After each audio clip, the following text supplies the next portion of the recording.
Mumeona watu wengine wale ambao walikuwa wamezoea ukabila, wale wamezoea mambo ya kuleta migawanyiko, ndio umeona wameleta kisirani na rais. Wameletea rais kisirani.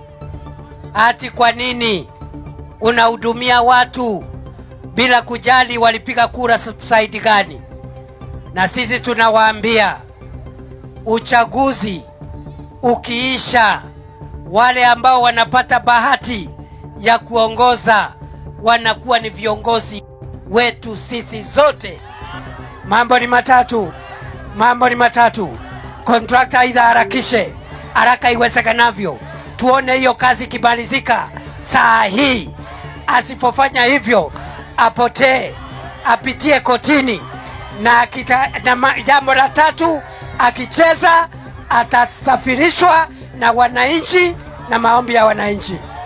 Niseme nisiseme?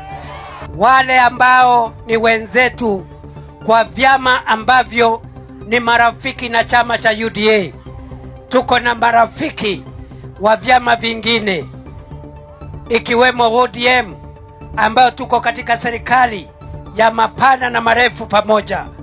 Mimi nataka niseme hivi, vyama vyote ambavyo vinaunga mkono rais, musiwe na wasiwasi, tufanye kazi pamoja. Bora kura ya rais tunaweka pamoja. Mambo ya hivi tingine,